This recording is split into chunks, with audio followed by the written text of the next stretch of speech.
Matthew chapter number 25.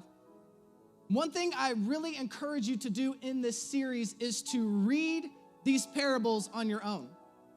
When you're at home, in your own time, I encourage you read these parables on your own because some of them are quite lengthy and we will not be able to kind of build it all out every Sunday morning to its full capacity. We won't be able to kind of dissect it the way that we need to every Sunday. So I encourage you read these on your own. And then there's the reality that sometimes when you read something on your own, God will show you something new, show you something fresh that maybe you did not see on a Sunday morning when you were sitting in here and your stomach was growling and you were thinking about how you wish the dude would stop talking so you could go eat, right? So when you read it on your own, sometimes you'll see something fresh or something new in your life. So I encourage you read this as we go throughout this series each and every week. So this week we're going to be in Matthew 25, 14, and 27.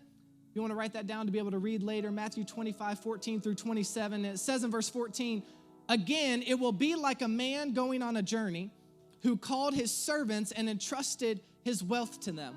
To the one he gave 5 bags of gold, to another 2 bags, and to another 1 bag, each according to his ability. Then he went on his journey. So they all had something different, but they all had something, right? They were all given something. The man who had received 5 bags of gold went at once and put his money to work and gained 5 bags more. So also the one with 2 bags of gold gained 2 more. The man who had received 1 bag went off, dug a hole in the ground, and hid his master's money. And after a long time, the master of those servants returned and settled accounts with them. And the man who had received 5 bags of gold brought the other 5. Master, he said, you entrusted me with 5 bags of gold. See, I have gained 5 more. In other words, he took the 5, and now he's bringing back 10. That's pretty good return, right? Over 100%. His master replied, well done, good and faithful servant. You have been faithful with a few things.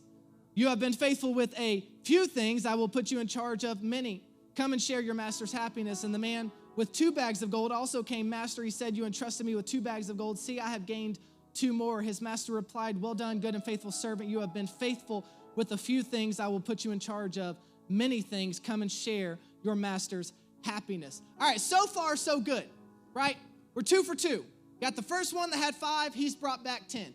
Got the guy who had 2, he's brought back 4. Then the man who received 1 bag of gold came. Master, he said, I knew that you are a hard man, harvesting where you have not sown and gathering where you have not scattered seed. So I was afraid, and I went out and hid your gold in the ground. See, here is what belongs to you. He's so excited, right? He's so proud of himself because he's like, here's what you gave me. Here's what you gave me. I didn't lose it. I didn't break it. Here it is. But he doesn't get the reaction that he expected.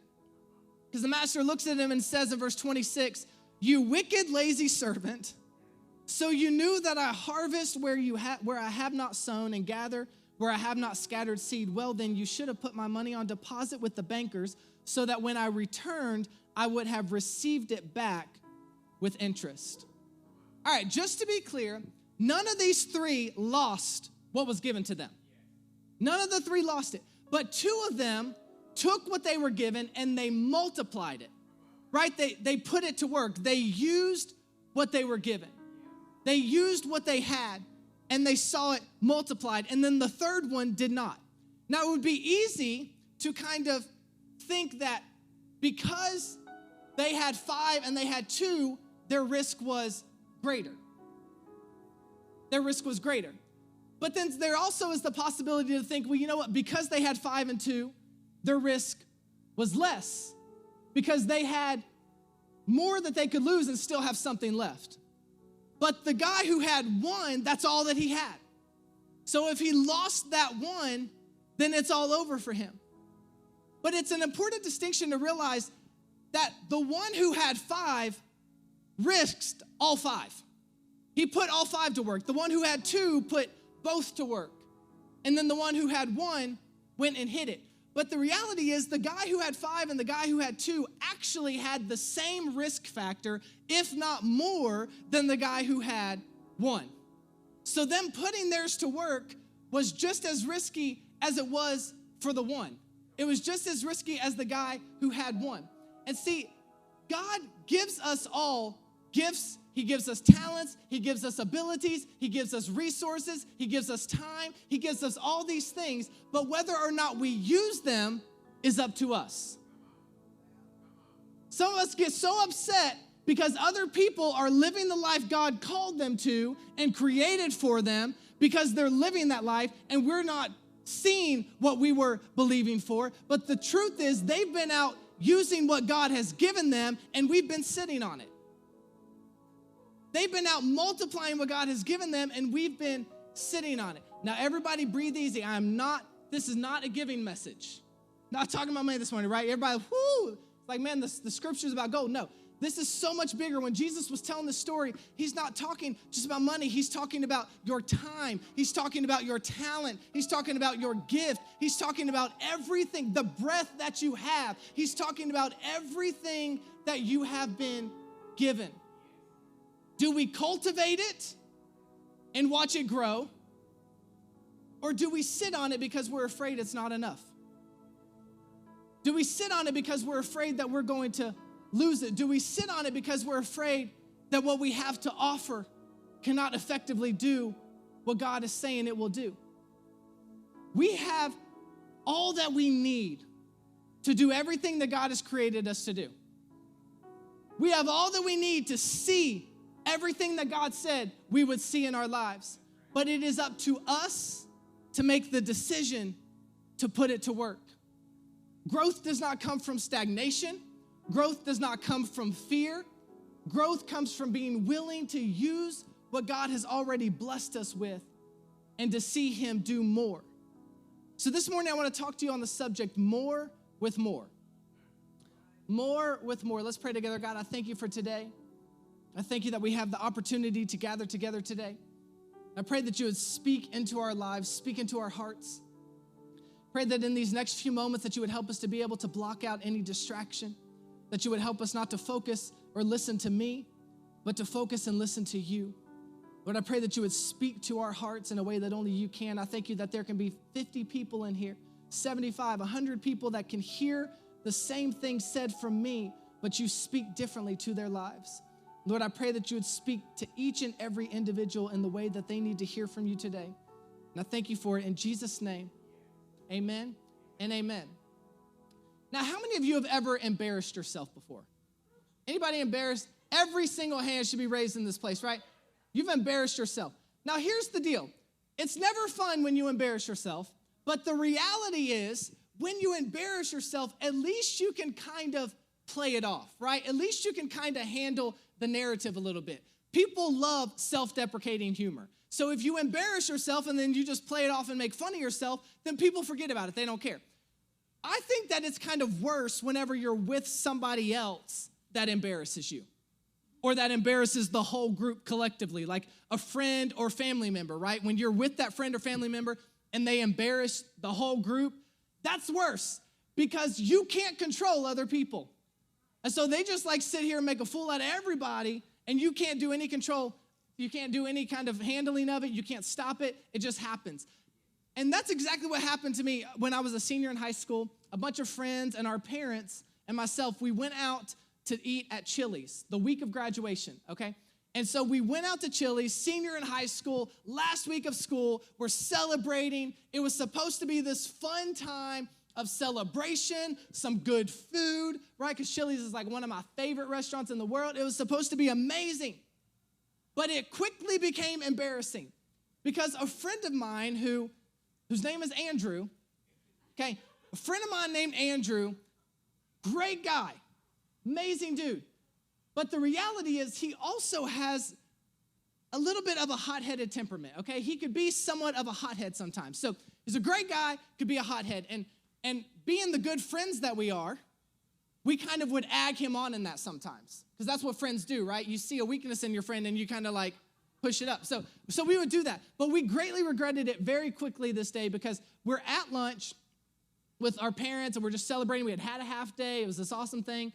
And we kind of agged him on in a situation. Now, some of our friends had worked in the restaurant industry. Some of them were servers, waiters. Some of them had worked in fast food. And the whole morning or the whole time at lunch, we're talking about different things they had seen, right? So you had one who said, yeah, at this ice cream place I work at, which all of y'all eat at, but I'm not going to tell you which one. I'm not putting anybody on blast. I'm just saying, DQ. And so they worked at this fast food ice cream place, and she was talking about how, at DQ, or at the ice cream place, that it was just like the ice cream machines were filthy, and they didn't clean them, and it was nasty and disgusting. Then I had another friend who was talking about how she had gone into this restaurant she worked at. It ain't there no more. And she had worked at this restaurant, and literally she would see them drop food on the ground in the kitchen, pick it up, put it on the plate, and take it out to people. All right, it's okay. They're not there anymore. Okay, and then there was another friend who said that they worked at a restaurant that had chips, okay? And whenever there was leftover chips at the table, because the owner was cheap, they didn't throw them away. I don't know if the owner was named Dustin or not, but the owner was cheap. So he wouldn't throw the chips away. Instead, they just put the chips into a new basket with more chips and then take it back out to the table. Right. So we spent our whole time at lunch talking about all this stuff. And then they finally brought our food out. And when they brought our food out, my friend Andrew's meal was wrong. And he asked them if they could, you remember this, he asked them if they could please fix his meal. He sent it back to the kitchen. Okay? And being the gracious pastor's kid that I am, the mischievous one, I was like, man, that was brave. He said, what do you mean? It's like, dude, I'm just saying that's brave. He said, why is it brave? I said, to send your food back to the back and to trust that they're not going to do something with it. That's brave. Like, have you been listening to the meal? Like, you just sent your food back there. He's like, no, man, they're not going to do anything to it. I was like, okay. I said, I'm just saying. Have you ever realized that you are trusting these people and you don't know them? I'm like, have you ever realized that you've given your trust to them and they hadn't done anything to earn your trust? You just trusted that they were going to make your food right, that they were going to send it out, that they weren't going to do anything to it. You just trusted them. They hadn't done anything to earn that trust. And I said, and now you sent your food back. What do you think's going to happen? He was like, no, they're not going to do anything. He dismissed it. So we all kind of laughed, we thought that was the end of it. Until they brought his food out. And the waiter comes around the corner, and because he's hospitable, I don't know, because he's in the serving industry, he has a smile on his face, bringing the food back out. And he goes to set the food down, and Andrew says, why are you laughing? And the waiter looks at him, and he's like, he doesn't know what to say. He's just like, what? And Andrew said, what'd you do to my food? And the waiter said, I didn't do nothing to your food. And Andrew goes, then what's so funny? Why are you laughing? And all of us were like, bro, yo, chill. I'm like, oh my goodness, dude, I was kidding. He was like, no, man, you were right. You were right. They hadn't done anything to earn my trust, to make my food. He said, I want to see a manager. Like, the most embarrassing eating experience of my life. It was awful. Were you laughing? I was like, oh my gosh. He said, you haven't earned my trust, so I'm not trusting your smile. I'm not trusting your happiness. You've done something to my food. And he was convinced that because of that they had done something to his food, all because they had done nothing to earn his trust. And the reality in life, though, is most of the time, people have to earn our trust. Isn't it true that most of the time, trust has to be earned? But every once in a while, trust is just given freely. Right? Every once in a while, there's a little bit of trust that's given that's unearned. I like to call it unearned trust. And if you're taking notes this morning, write that down. Unearned trust. Unearned trust. Where nothing was done for it to be deserved, nothing was done for it to be earned, it was just freely given. And this is what Jesus is talking about in Matthew 25, verse 14. He said, again, it will be like a man going on a journey who called his servants and entrusted his wealth to them. He entrusted it to them, just gave it to them to watch over, to do with it whatever they would like while he left. They could have run off with that. They could have done whatever they went with it. He just trusted them with it. And the Bible doesn't say that they did anything to earn the trust. That it doesn't say that they did anything to deserve the trust. The trust was just given. The master just said, here you go. Just giving this to you. I'm just going to trust you to handle it properly. And the way I know he trusted them to do whatever they wanted with it is because you have two who did something good. You have another who did the opposite.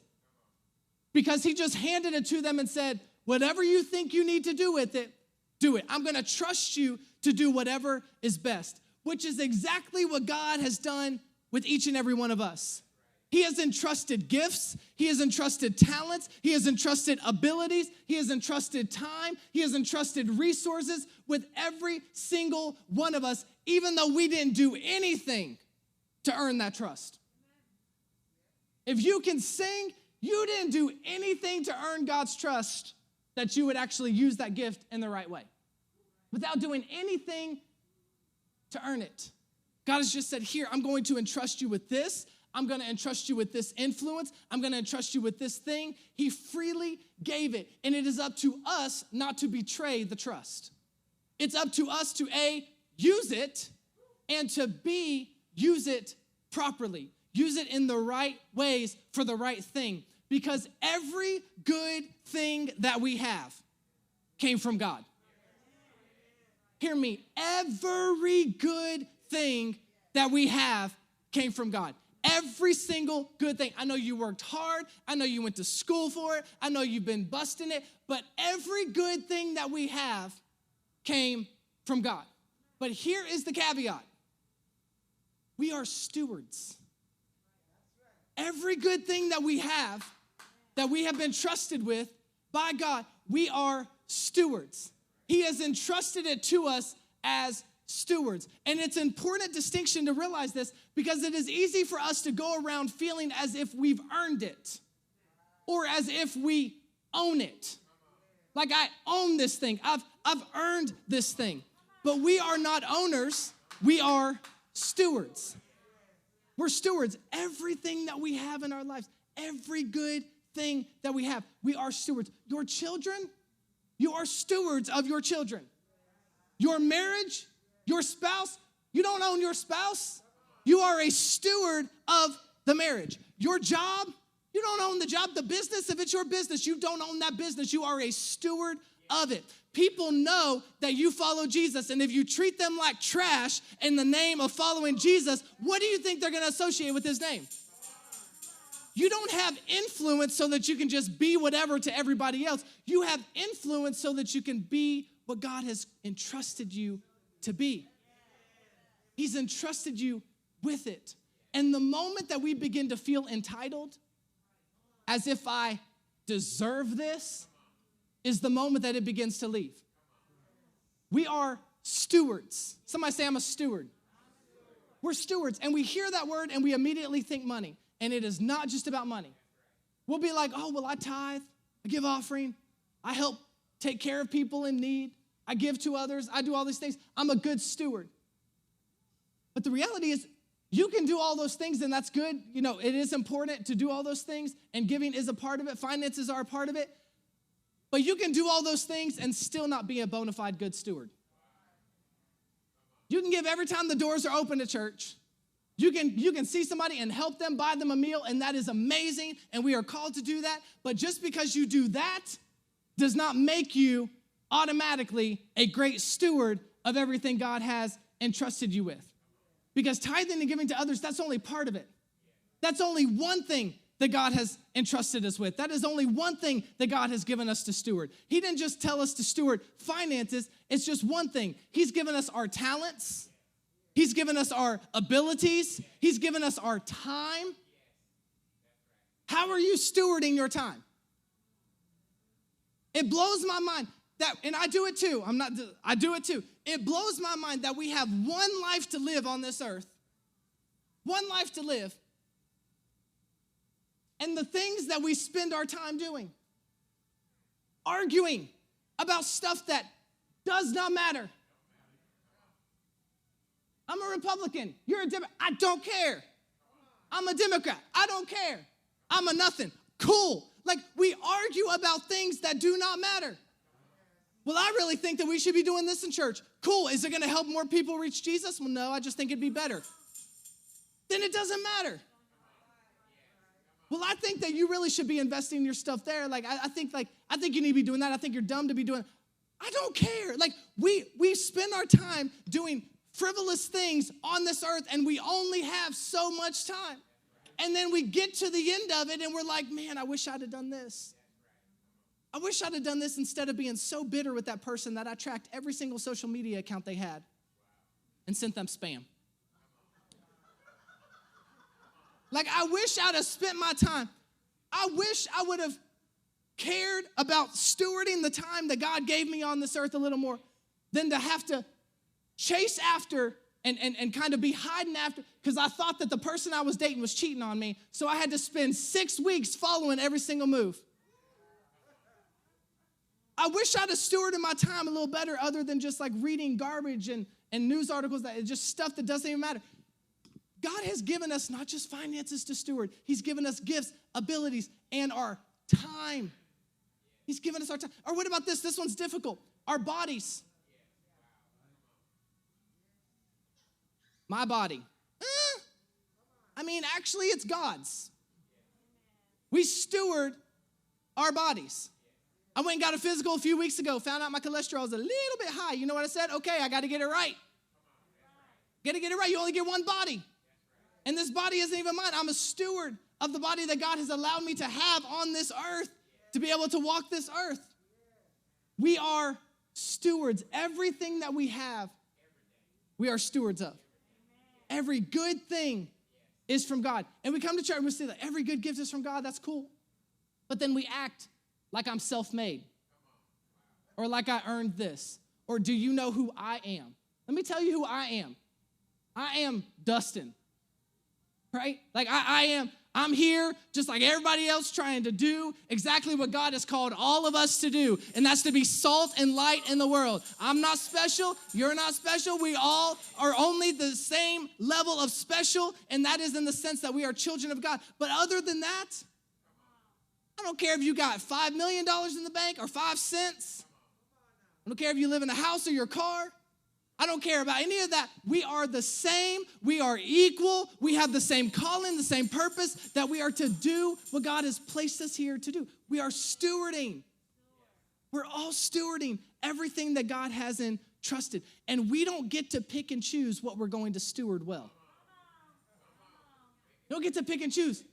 If your body's in shape, but your soul is not, you're not a good steward. If you got a nice bank account, but you're a jerk to everybody you encounter, not a good steward. If you're in church every time the doors are open, but you treat people like garbage, not a good steward. We don't get to pick and choose what we're going to steward well.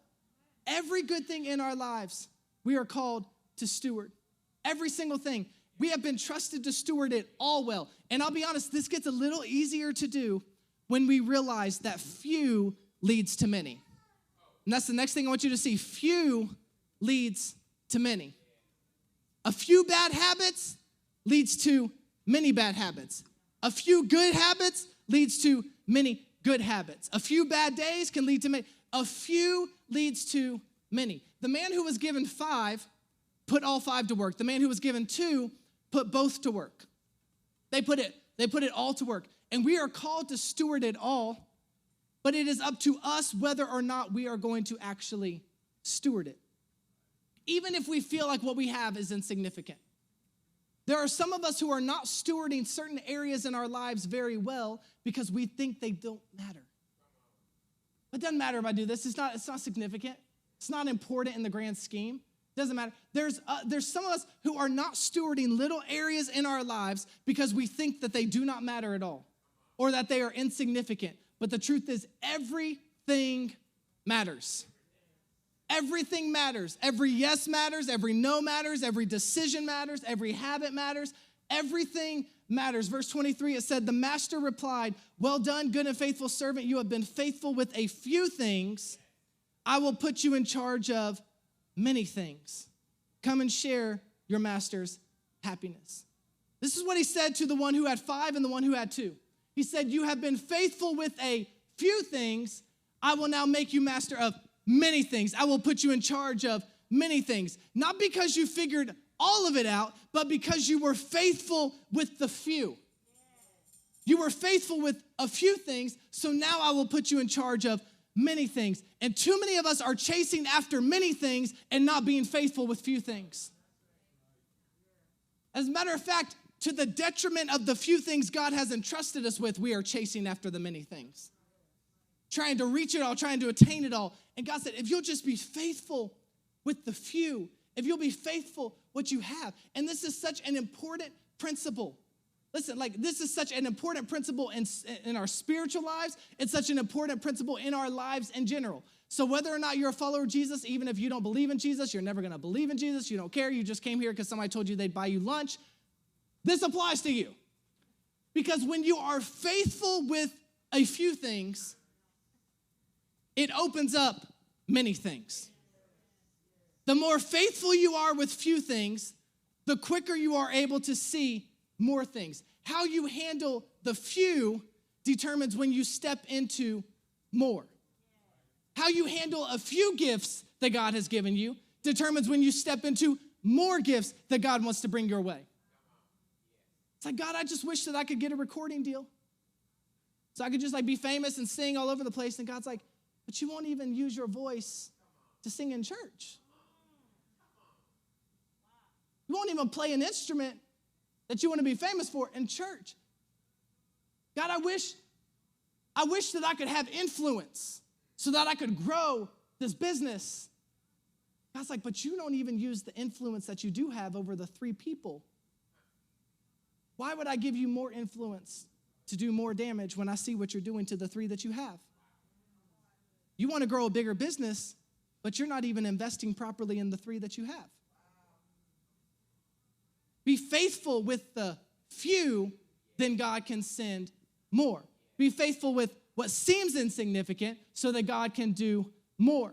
It's like, God, I wish that you would just bless me with more finances. And God's like, but you're frivolous with the ones that you have. Why would I bless you with more when you're throwing away everything that you have? When we're faithful with few, then we're able to see God do the more. How you steward what seems insignificant speaks volumes to God. How you steward what seems like it does not matter speaks volumes to God. And a lot of it, the person that you think does not matter, matters. The person that you think you could just walk all over because they can't give you a promotion anyways, that matters. Everything matters, and how you steward what seems small matters. It may seem insignificant to you, but it matters to God. It may seem like it doesn't matter at all, but it matters to God. Because we're always talking about more, right?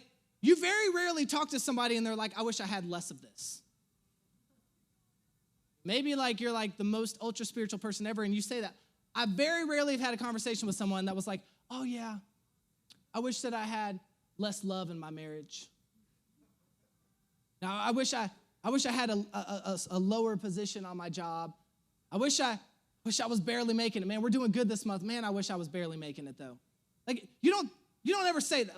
We always are talking about wanting more. I wish that I could see more. Lord, give me more. Lord, if you gave me more of this, then I would do that. And God's like, how about you use what you have and then we'll talk?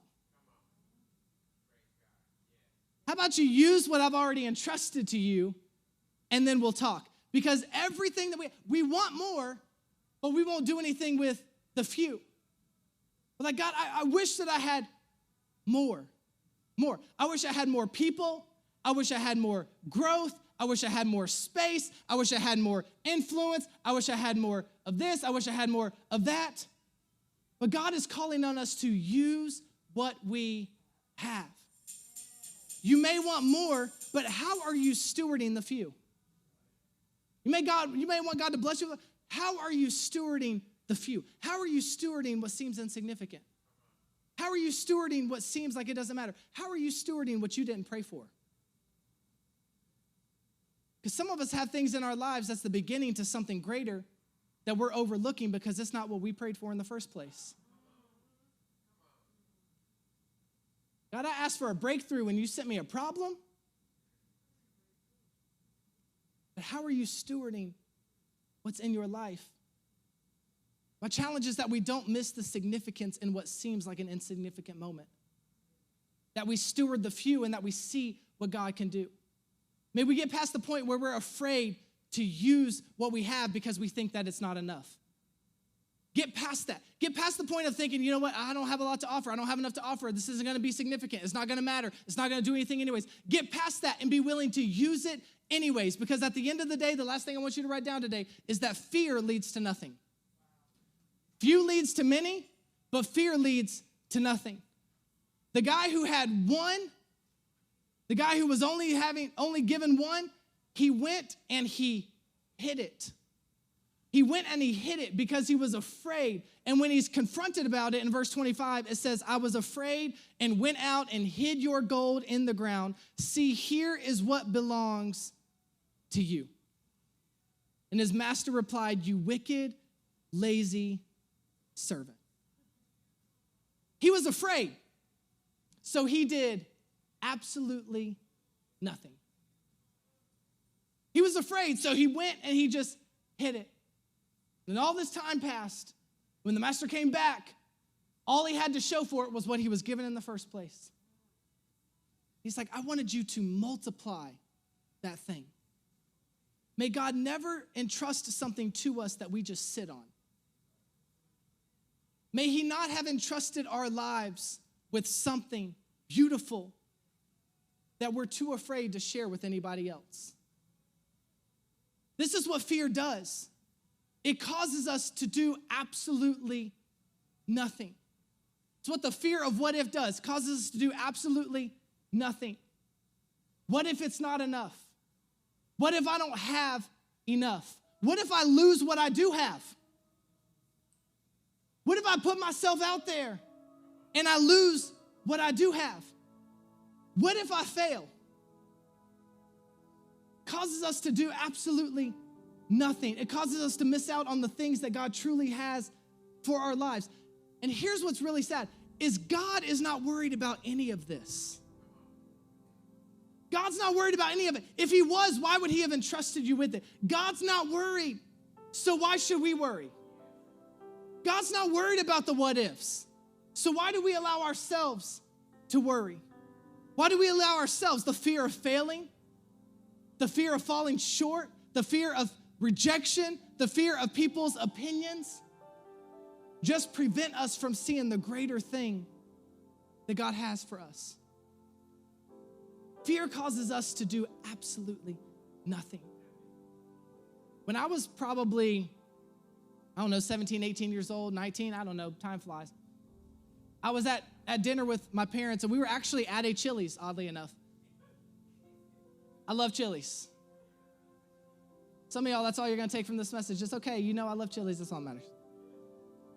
But we're at this Chili's, and we're sitting there, and we're waiting on the check to come, right? The waiter, we'd finished eating. The waiter didn't bring the check around, so we're sitting there waiting. And so I told him, I was like, you know what? Wouldn't it be cool if there was like a little, kiosk, computer type thing on every table so that you could just pay your bill and you could order your food from the table, and then all they had to do was bring out the food? I was like, that'd be kind of cool. They're like, yeah, that'd be awesome. You know what I did with it? Nothing. Because I started thinking, well, you put that on the table and people have to order from it and pay on it, then you're going to be putting a lot of waiters and waitresses probably out of work. Or maybe I don't have the know-how to build that kind of business. I don't know anything about computer things like that. I don't know how to build this. I don't know what to do with it. I don't know how to get funding. I don't know how to find investors. I don't know any of this stuff. So it was this great idea I had about 15 years ago. Oh my goodness. Some time ago. It's a great idea I had sitting at the table that we should have a little kiosk. You order your food on it if you want. You pay on it. It's amazing. And I did absolutely nothing with it because all I could think about was all the reasons it would never work. All the reasons that nothing could ever happen with it. How I didn't know what to do with it. And now it's a thing. And now whoever actually moved forward with an invention is chilling in Hawaii. It's okay. I'd rather be here preaching to y'all anyways. But all I'm saying is I had this thought. God, I really do believe God gives creative ideas.